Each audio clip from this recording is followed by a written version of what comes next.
Está começando Sobre a Mesa, o podcast da Igreja Mosaico. Sobre a Mesa, um espaço de comunhão e reflexão. Aqui, a fé vira conversa. Sobre a Mesa. Sobre a Mesa. Olá, estamos aqui em mais um podcast Sobre a Mesa, onde a fé vira conversa. E eu sou a Alícia, estou aqui com o Marcelo. E quem são os nossos convidados, Marcelo?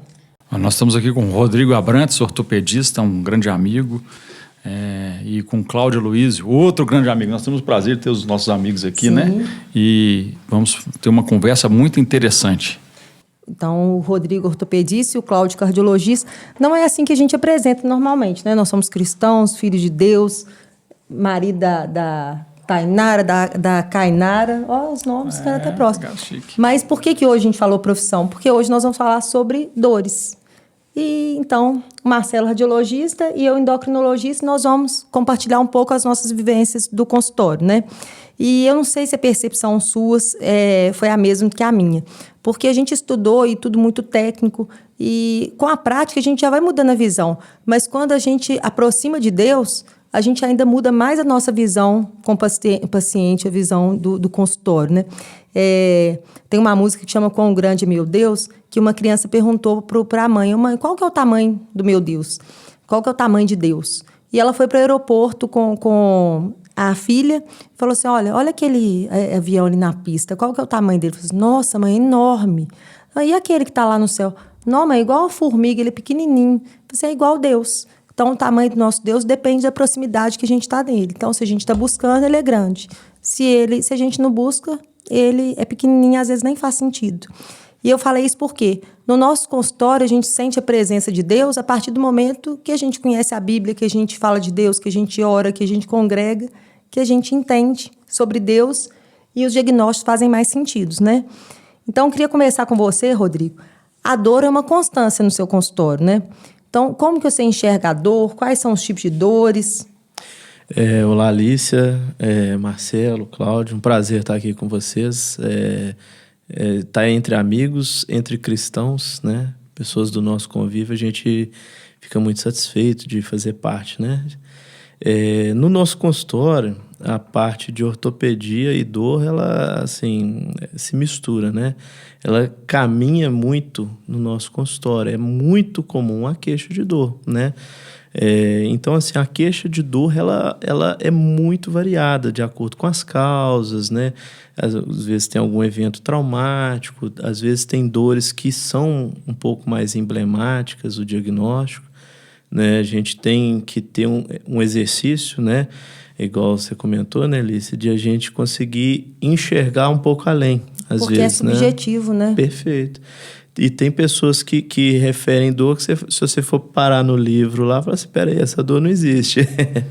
Então, você tem que tentar entender dentro da realidade do paciente o que significa aquela dor, como que é a percepção daquela dor e, a partir daí, tentar traçar uma rota para poder tentar amenizar essa dor do paciente, né? E, na verdade, você vê a dor de um trauma, é uma dor aguda, que a gente pode até imaginar aquela dor, né? Mas a dor também esconde muitas coisas, né? Então, esconde coisas emocionais ali que a gente não sabe, a gente não consegue mostrar para o outro, mas a dor a gente consegue valorizar ali a dor, né? E no caso da fibromialgia, é um dos exemplos desse, né, Rodrigo? Perfeito. Tem a dor quando a gente, às vezes, está no consultório e vem familiares, vem o paciente, vem acompanhado de cuidador e etc. E ele está queixando determinada dor e tal. E o que acontece? Ninguém é capaz de quantificar a dor do outro. Sim. Né? A dor, a gente brinca assim, não, a dor, cada um tem a sua, né? Então, assim, é muito difícil a gente se posicionar. E a pior é a nossa, né? É sempre a nossa, que é aquela que a gente está sentindo, né? E a gente poder acessar o outro para poder se colocar naquele lugar, é um exercício de compaixão da dor. Ele é muito difícil e é um exercício que a gente tem que exercer, assim, diariamente. No caso da fibromialgia, igual você comentou mesmo, é uma dor que muitas vezes é até negligenciada. Muita gente pensa assim, esse paciente não está sentindo essa dor toda, não é possível que ele está sentindo a dor, vai no braço, caminha para o outro, vai para a perna, etc. É lógico que existem diagnósticos diferenciais, coisas que a gente tem que pensar e excluir, mas a princípio a gente tenta enxergar aquela dor do outro, despir um pouco desse preconceito, né? Que às vezes a gente fala assim, fulana é Maria das Dores, né? Poliqueixosa, cada hora tem uma dor, né? Exatamente. Aí a gente fica assim, já rotula aquilo ali de forma que qualquer queixa vai ser subjetiva demais. A gente vai olhar através de uma ótica. É um perigo que a gente negligencia, né? Às vezes, diagnósticos. E é interessante, por exemplo, da fibromialgia. Não tem um exame específico que vai diagnosticar a fibromialgia. E, na verdade, ontem eu estava até conversando com o Cláudio disso. Por quê? O componente emocional tem que ser de exclusão, mas não que não é importante isso. E até a gente orientar isso, precisa de uma terapia junto, precisa de um psiquiatra, precisa de uma medicação. Sim. E até por isso que o tratamento da fibromialgia é com antidepressivo também, né? Sim. Porque são outros problemas ali que vêm junto com aquela dor, né? Não, com certeza. Eu tenho um exemplo de uma paciente que eu acompanho já faz algum tempo. Ela tem um problema de obesidade, né? Ela tem uma questão orgânica na coluna, que a gente chama de artrose facetária, né? Zigoartrose, que é um processo degenerativo da coluna, que, de fato, realmente é muito doloroso. Só que a gente consegue acessar que existem outras causas ali que estão fazendo aquela dor potencializar. Né? Você vê que é uma pessoa que está desassistida de uma estrutura familiar, socialmente excluída, é uma paciente que tem dificuldade de acesso a questão de atividade física, esporte e tal. Então, assim, o acesso para esse tipo de paciente, ele tem que ser por meio da gente tentar enxergar pela ótica dele, né? Inclusive, essa paciente eu fiz uma abordagem muito espiritual. Eu ainda brinquei com a minha esposa, falei assim, quando as coisas são espirituais e vêm do Espírito Santo, a gente nem sabe o que falou. Eu sei que eu falei alguma coisa sentido, né? do livro de Mateus. E não dei, assim, né? Assim, não foi eu, né? Simplesmente. E passou um tempo, essa paciente voltou depois com um outro ânimo, um ganho de qualidade de vida, um envolvimento na perda de peso. Assim, ela virou uma chave ali e eu fiquei muito satisfeito. No final da consulta, ela falou assim, foi porque você comentou a respeito de Mateus. E eu falei assim, eu nem lembro, porque não foi eu.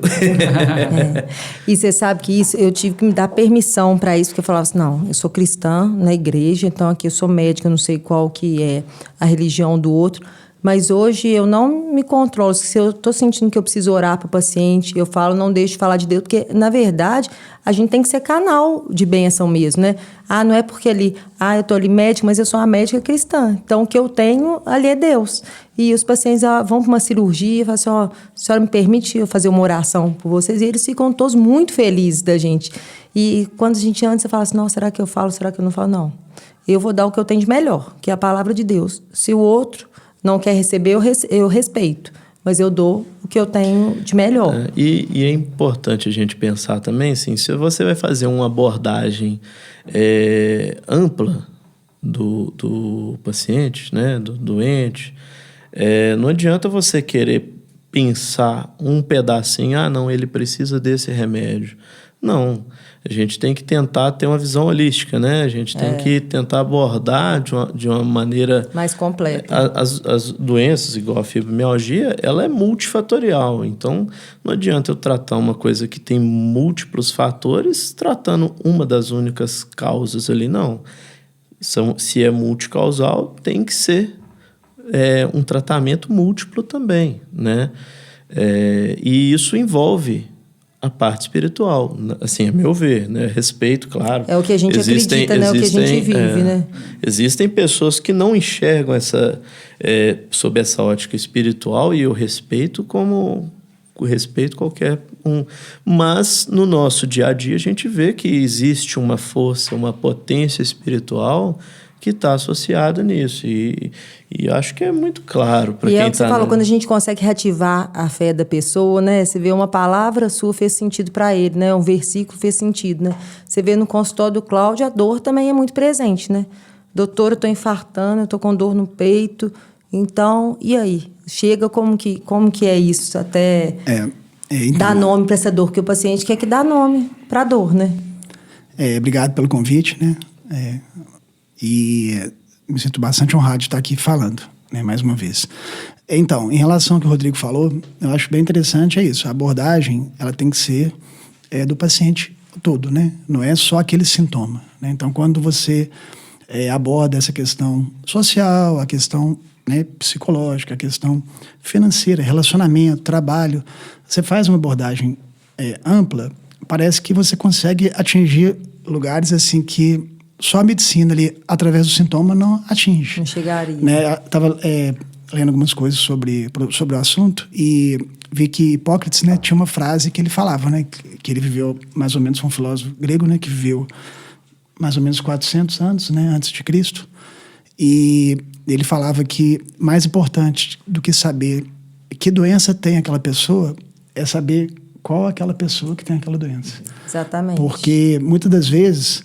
Atrás da dor tem uma pessoa, né? Atrás da dor tem uma pessoa, exatamente. E isso, assim, quando você aborda isso no consultório, o paciente, ele sente assim, às vezes ele leva um susto, porque ele não está acostumado, às vezes o médico que às vezes foca só no sintoma, muitas das vezes a gente não consegue atingir ali a causa, né? Raiz. Porque no meu caso, né, na minha especialidade, né, que é a cardiologia, tem muito disso, né? Talvez as dores no peito que levam os pacientes ao consultório, em grande parte a gente pode dizer que não é causa cardiológica propriamente dito, né? Na verdade, o fator emocional, ele está muito envolvido, né?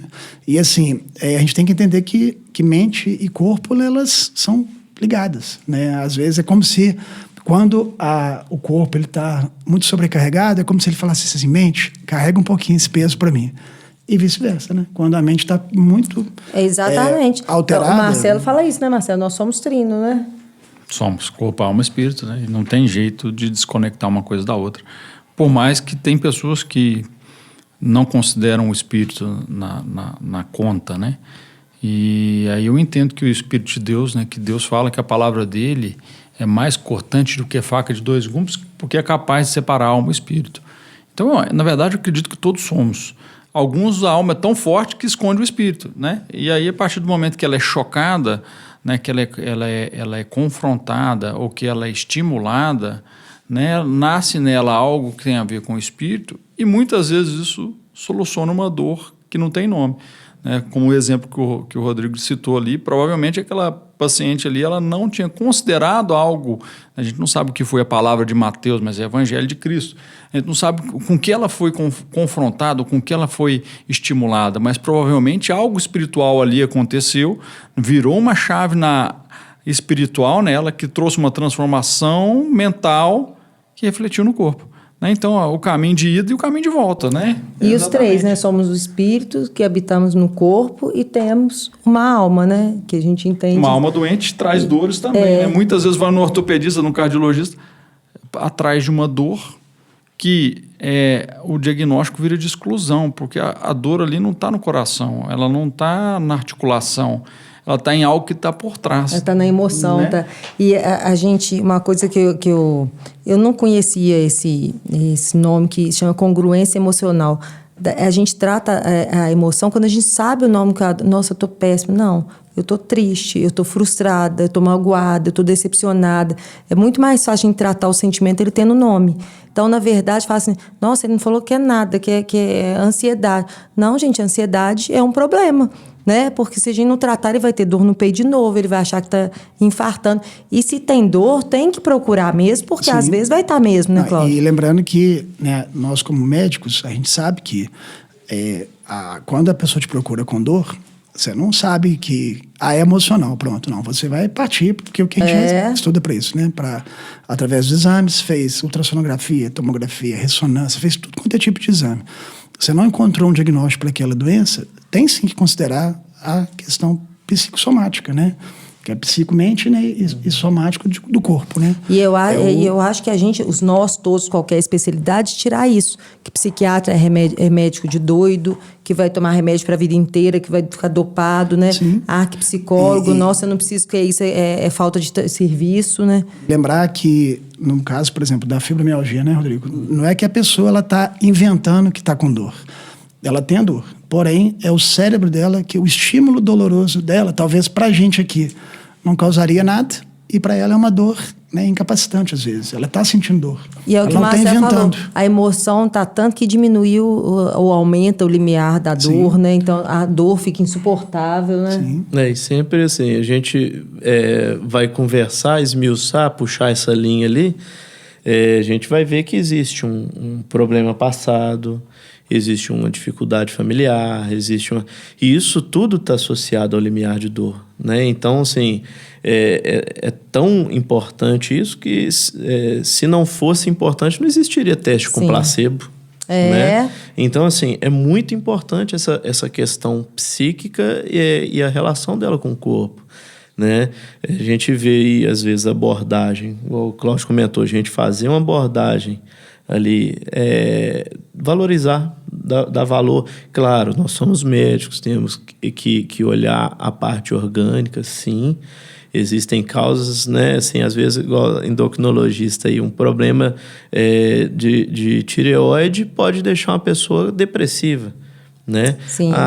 Então, a gente tem que pensar no paciente como um todo. Não, mas pode não ser isso.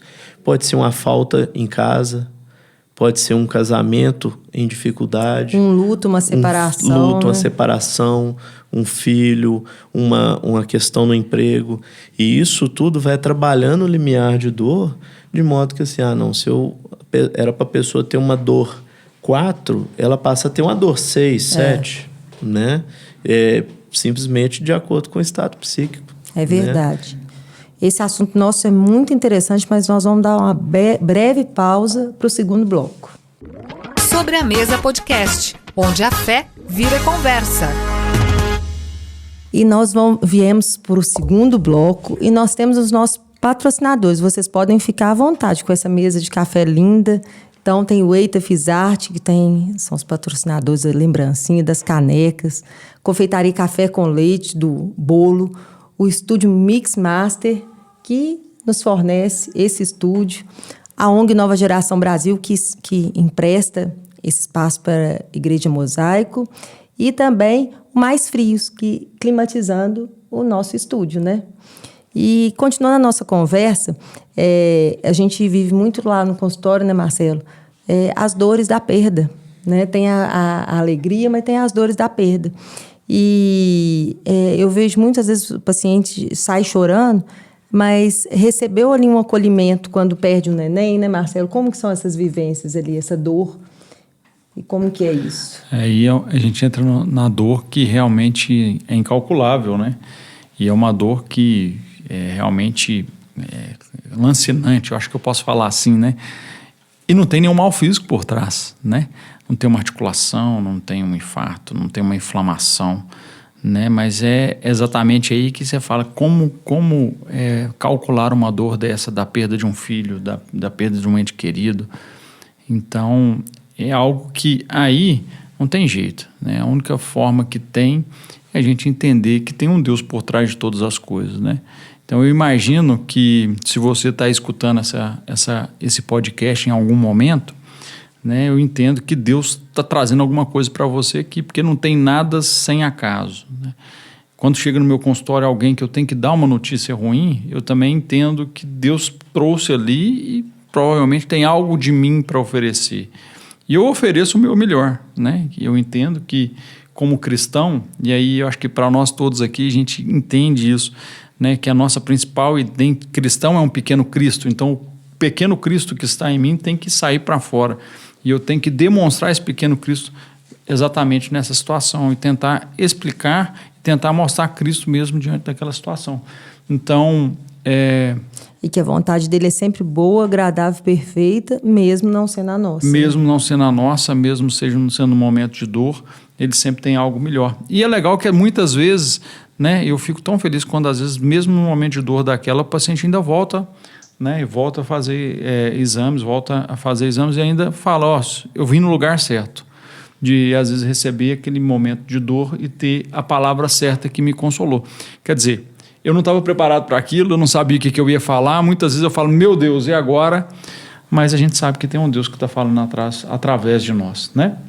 Mas você levou a mensagem, foi mensageiro da mensagem de Deus, né? Exatamente. E sabe o que é interessante? Eu vejo isso. A gente aprende a técnica na faculdade, mas você vê o que a Bíblia mostra o tempo todo, é o acolhimento, né?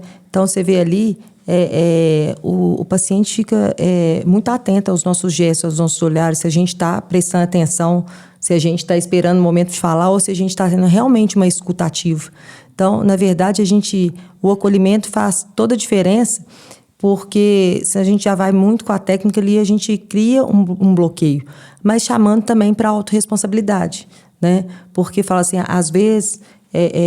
uma dor no peito, o que está por trás disso, né, Cláudio? Então, assim, é uma pressão que está mal controlada, é uma obesidade, é uma glicose que está alta, é o colesterol que está alto, né?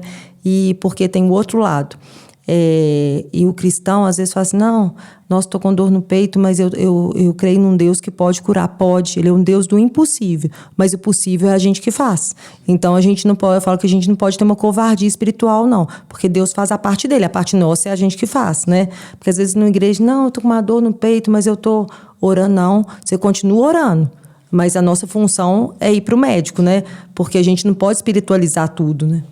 Como eu falei, assim, a gente tem que saber que esgotar as possibilidades, né, dentro da medicina daquele sintoma. É claro que tem alguns dados, alguns sinais que muitas das vezes você, né, fala a pensar em uma coisa que pode ser mais grave e outras não, né? Então, no caso assim, da dor no peito, né, você avalia um paciente com dor no peito e aí você olha que paciente é aquele, né? Será que é um paciente portador de fatores de risco para uma doença, por exemplo, uma doença isquêmica do coração, angina, infarto, como hipertensão, diabetes, né, tabagismo, colesterol alto, um paciente de uma certa idade, né, geralmente pessoas mais idosas, mais velhas, né, tem mais chance de ter doença cardiovascular.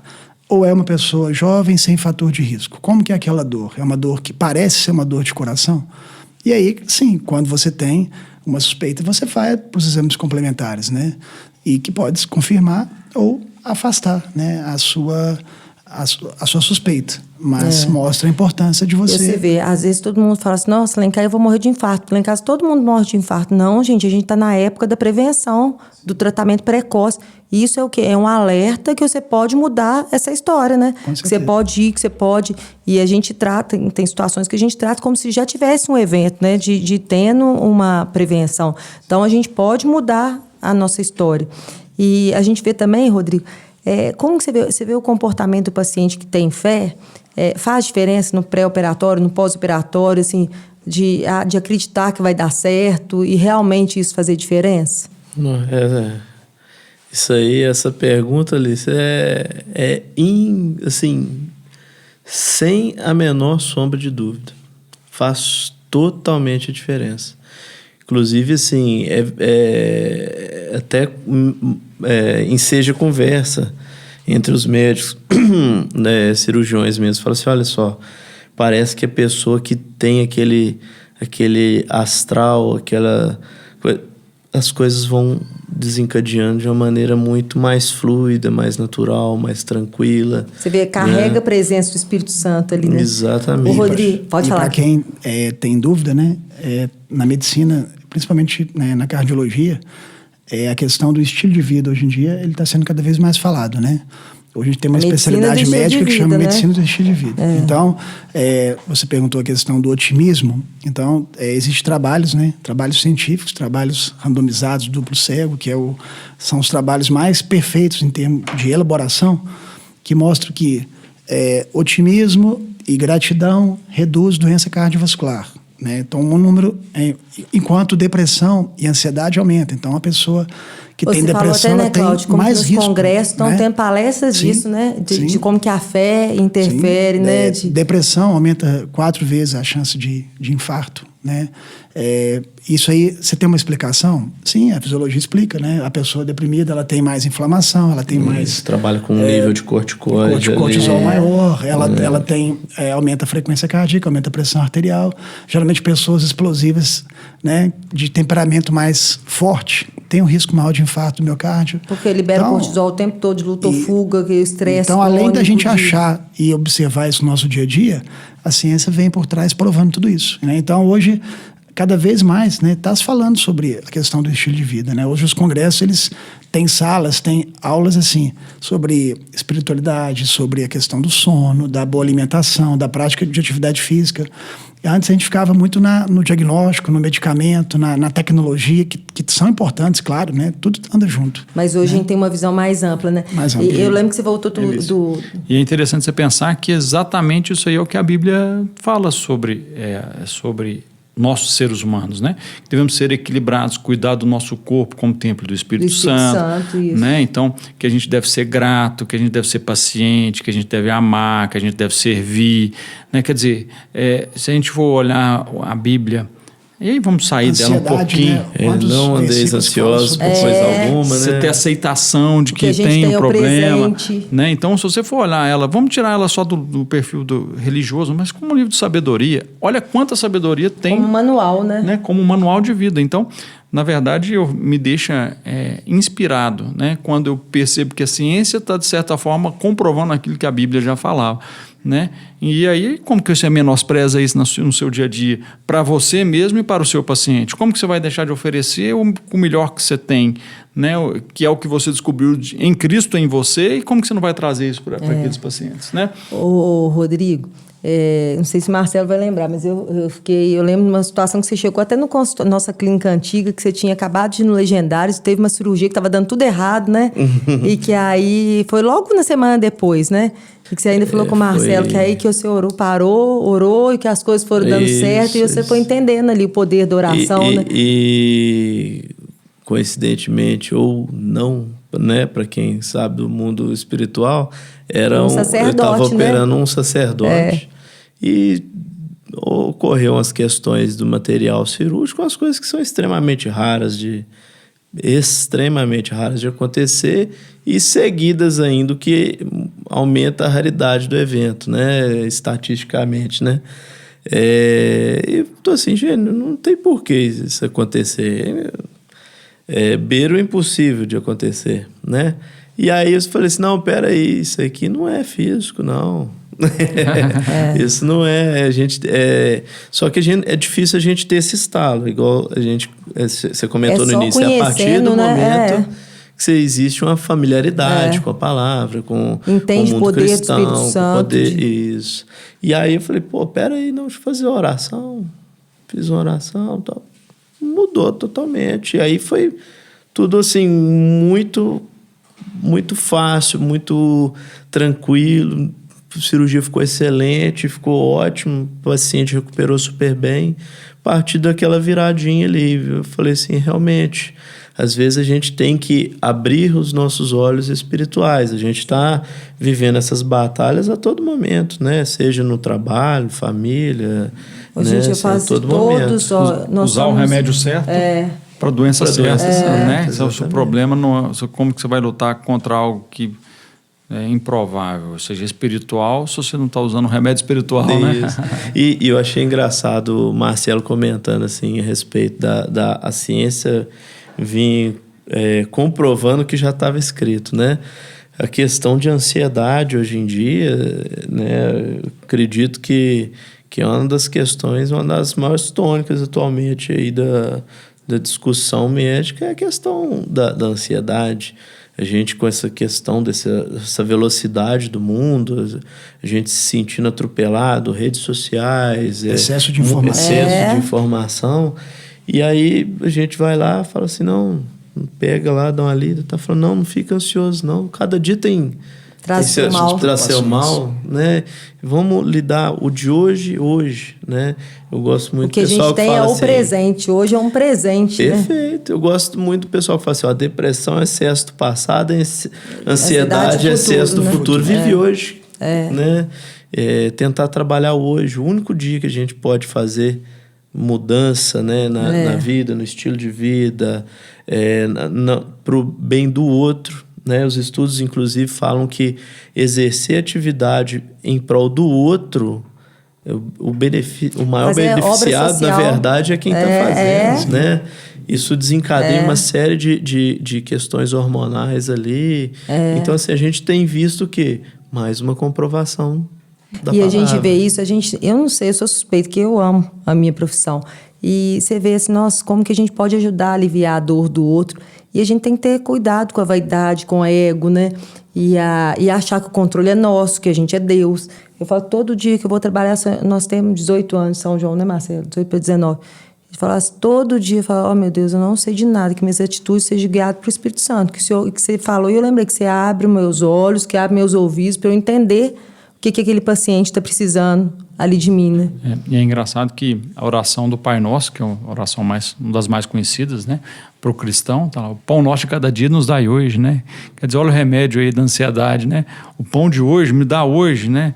E o que eu preciso, na verdade, é pro dia de hoje. Eu não preciso do passado nem do futuro, eu preciso do hoje. Então, se eu entender isso, olha aí a resposta, a solução, né?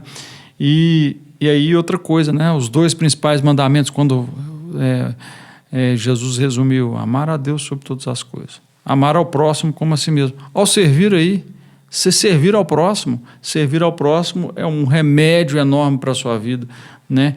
Porque, de certa forma, se consciente ou inconscientemente, você está fazendo aquilo que Deus mandou que você fizesse, né? Que é fazer o bem ao próximo. E eu falo isso, quando a gente tem um propósito, não, a gente precisa de dinheiro, então, e a gente recebe pelo que a gente faz, mas é muito mais do que isso, que a gente sabe que é o propósito, faz, nossa, eu fiz diferença para a vida daquela pessoa, né? Então, você fala assim, nossa, tudo faz sentido. Situações, assim, às vezes você faz uma cirurgia, é lógico que a gente é guiado, né? Assim, a gente não somos poeira, né? Aí você vai e participa de um processo que igual a cirurgia de prótese de quadril, teve um dia que eu operei uma senhora, tinha 3 anos que não andava. A pessoa parou de andar e depois de 3 anos voltar a andar. Você imagina o que é isso na vida dela? Você participar disso já é uma dádiva, né? Você fala assim, não, eu minimamente eu fiz parte de uma coisa que mudou a vida de alguém. Volta, doutor, ora para você todo dia. É o melhor presente que você pode dar, isso orar para a gente, né? Da gratidão, você tem uma pessoa que está orando. Não, e aí eu sempre falo, não, nem a gente não. Papai do céu. É sobre ele. E nós vamos aqui terminando o 2º bloco, indo para o último bloco. À mesa, Jesus ensinava, curava e transformava. Aqui a conversa continua. Sobre a Mesa, podcast da Igreja Mosaico. E agora estamos indo para o 3º bloco do podcast Sobre a Mesa. E quando a gente vai dar um diagnóstico que não é bom de se ouvir, né? Eu vejo no consultório, às vezes dá o diagnóstico de câncer, e o Rodrigo estava falando como que é o posicionamento do paciente, né? E às vezes a gente dá um diagnóstico de câncer, e eu vivi isso como paciente, e às vezes tem paciente que fala assim, não, doutor, eu não aceito isso, eu não tenho. E eu aprendi a falar, não, pelas ciências, a gente tem a biópsia, é isso, mas a gente serve a um Deus do impossível. Então, eu acredito na sua cura. Porque, às vezes, tem médico que fala assim, não, mas não tem jeito, já está aí com a biópsia, já está com o diagnóstico. E a gente vê quantas vezes com realmente milagres, né? A gente vive milagres na nossa profissão, né? Tem alguma história, Cláudio? Tem alguma história, Rodrigo, de milagres que vocês viram? Uma coisa que eu penso assim, e às vezes eu comento com alguns colegas, é o seguinte. A mulher do fluxo de sangue, ela tocou a túnica, foi curada pela fé dela. Sim. Mas ela se movimentou para estar ali. Sim. Né? pensa na fé que ela teve para chegar àquele... Ela teve uma fé ativa, né? A fé ativa. Ela se posicionou. Sim. Ela foi atrás, né? E o impossível, ele é capaz de acontecer, né? Eu creio nesse Deus. Mas eu creio também que a gente tem que se posicionar. Sim, né? é autorresponsabilidade mesmo. Eu falo essa mensagem da mulher do fluxo de sangue, 12 anos sangrando, tinha gastado o dinheiro todo. Mas mais do que o da fé, foi a decisão dela sair de casa. Ela não podia sair. Então, a mulher, nesse período, ela não saía de casa. Ela contaminava as pessoas tinham que ficar afastadas, purificar. Então, ela teve a ousadia, porque Jesus ia passar ali de qualquer jeito, de ir, entrar no meio da multidão, todo mundo empurrando. Eu falei, quem me tocou de mim sabe o poder, né? Então, assim, quem é a gente, né? Igual eu estava falando, se a gente é poeira, né? Quem que é a gente para poder falar da fé do outro? E diminuir a fé do outro, né? Então, assim, se alguém... Às vezes a gente tem que dar diagnóstico difícil, sim, né? Mas, em momento nenhum, a gente dá diagnóstico, a gente não dá sentença. Não dá dias, não dá tempo de vida, né? Eu costumo dizer isso no consultório, às vezes, né? Que a gente tem que tratar, não o exame, né? A gente trata o paciente. Né? E, assim, diante do diagnóstico difícil, né? Na visão, talvez, no lugar do paciente... É claro que a primeira fase, né, até as fases da doença, da né, negação. Da negação, ela não aceita, isso acontece, isso é normal com todos, por mais, talvez, cristão que seja, né, sempre, a maioria vai passar por essa fase. E por Primeiro, isso é ela não vai importante aceitar. andar com as pessoas que lembram o Deus que a gente serve, que acreditam em milagres, que a gente pode mudar essa história. E né? ela tem que, assim como a mulher do fluxo de sangue foi atrás, a pessoa, diante de um diagnóstico difícil, ela também tem que se mover, né? Ela vai, no início, ela vai ficar assustada, ela vai talvez negar, ela vai ficar triste, deprimida, mas se ela, né, movimenta, se ela busca, né, o tratamento correto, que às vezes exige um esforço grande, procurar profissionais em outras cidades, né? A gente sabe que é uma luta para esses tratamentos, né, prolongados, mas assim, o que eu falei antes, se ela vai com otimismo, se ela vai com a fé, né? E aí, né, a gente, né, que conhece a palavra e está aprendendo a palavra, acho que assim, muitas das coisas ali na Bíblia, né, faz com que a gente consiga, né, entender aquilo como um processo, como uma coisa que Deus mandou, né? Porque Ele não manda um fardo que a gente não pode carregar. E né? o deserto é para a gente passar, não é para armar acampamento. E eu ia até perguntar para vocês isso. Às vezes eu fico pensando muito, até as minhas, o que a dor quer me ensinar? O que a dor é um sinal de alerta também. O que eu tenho que parar e recalcular a rota, né? E a gente precisa na nossa vida cristã, na nossa vida profissional, o cuidar do templo. Então, tempo a gente não vai ter, mas o que é prioridade a gente dá conta de fazer. Então, assim, as dores mostram, a gente tem que pegar os aprendizados desse processo de dor, né? Eu penso que o diagnóstico, que o tratamento começa logo após o diagnóstico, né? E quando está na nossa mão o diagnóstico, a minha forma de reagir ao diagnóstico, eu já começo a curar ou a matar quem está recebendo aquele diagnóstico, né? Então, na minha cabeça, eu nunca mato a esperança da pessoa, por mais que o diagnóstico também, né, seja o pior possível. Então, a gente também olhar com esperança para aquilo, já que a gente acredita num Deus que pode curar, já traz a esperança para a pessoa e já conforta ela naquela jornada.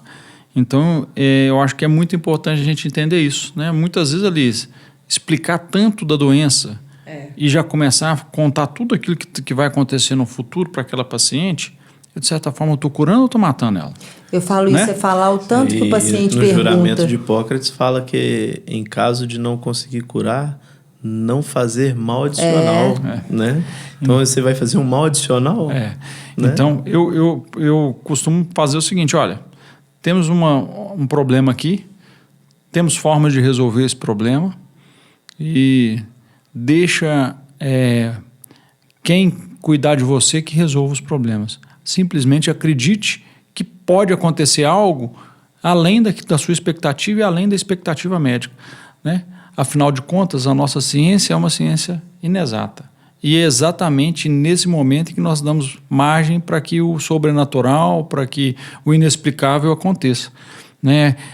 Está em nós em qual que a gente vai acreditar, né? No natural ou no sobrenatural.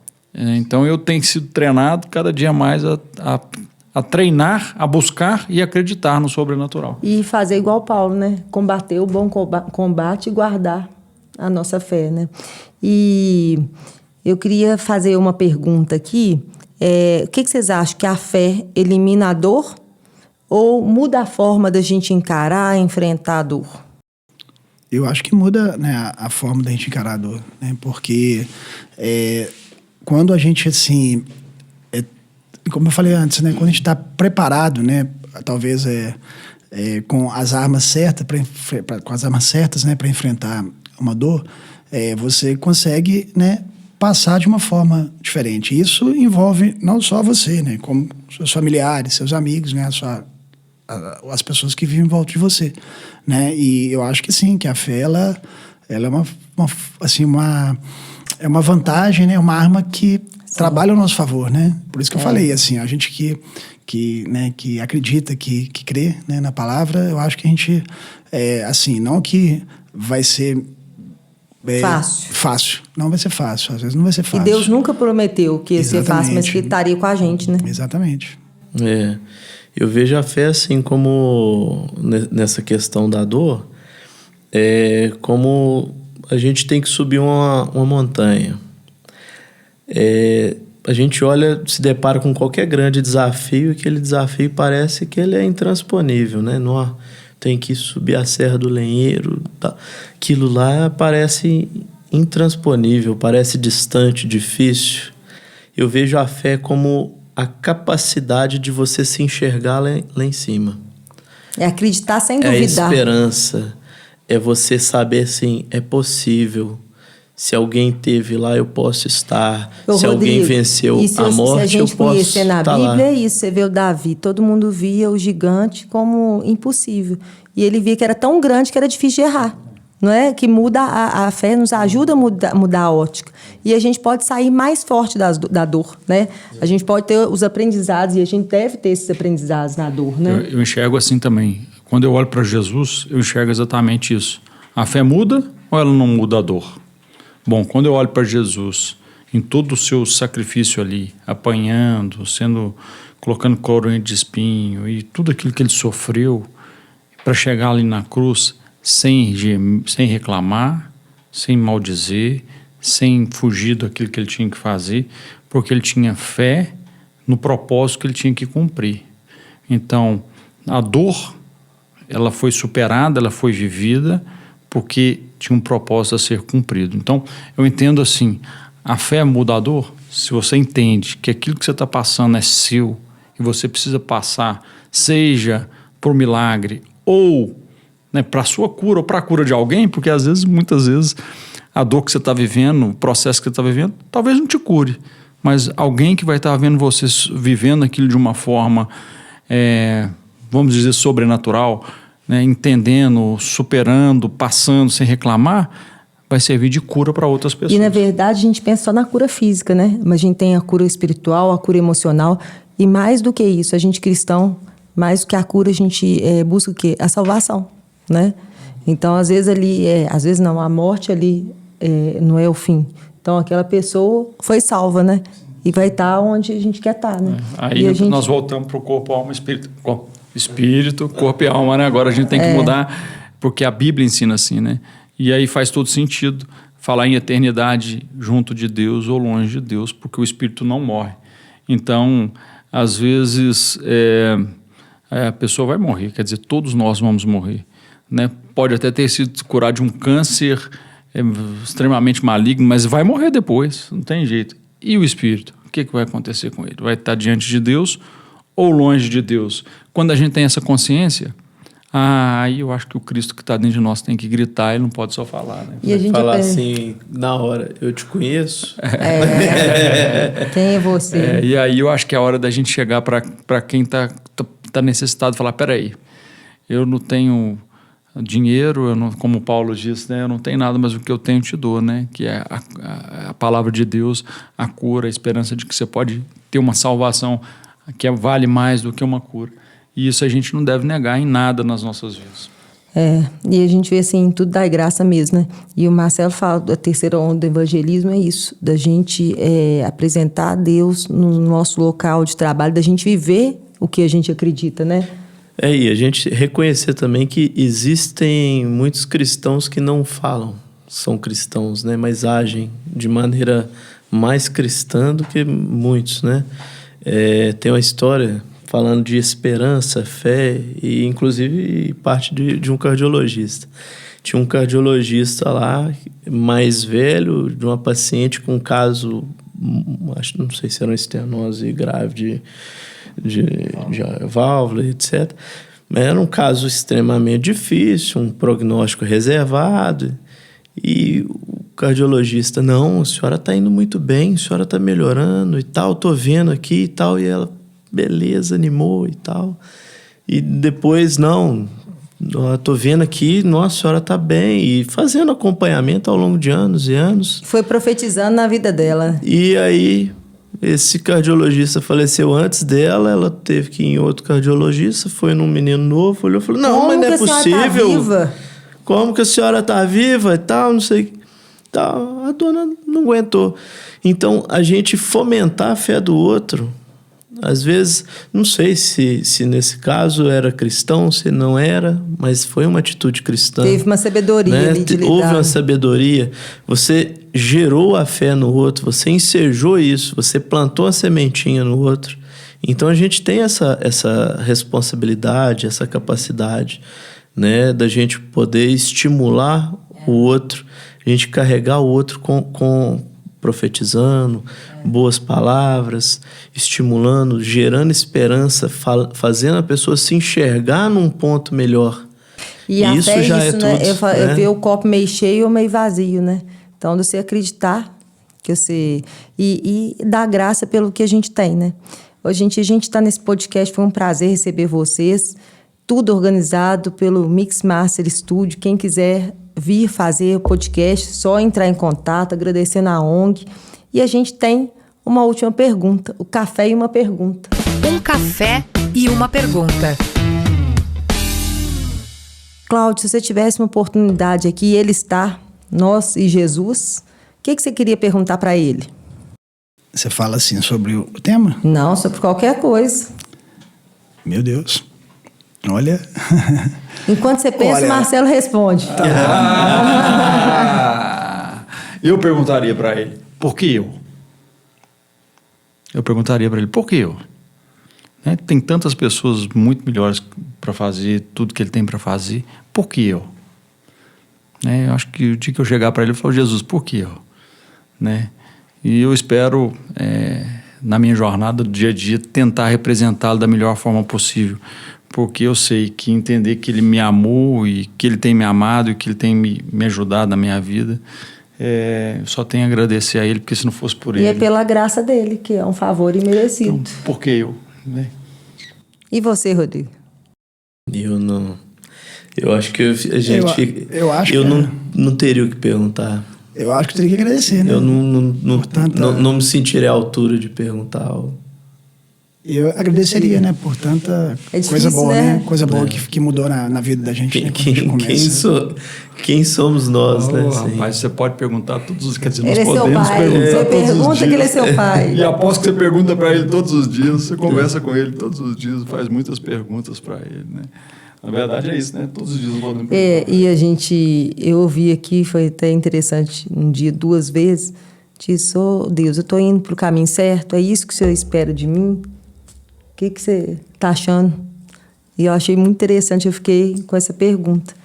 E é interessante, assim, ver como que, na vida de nós 4, como que aproximar de Deus mudou a nossa visão, né? Sobre as pessoas, sobre o nosso trabalho, sobre a medicina, né? E vocês estão convidados para voltar a hora que quiser.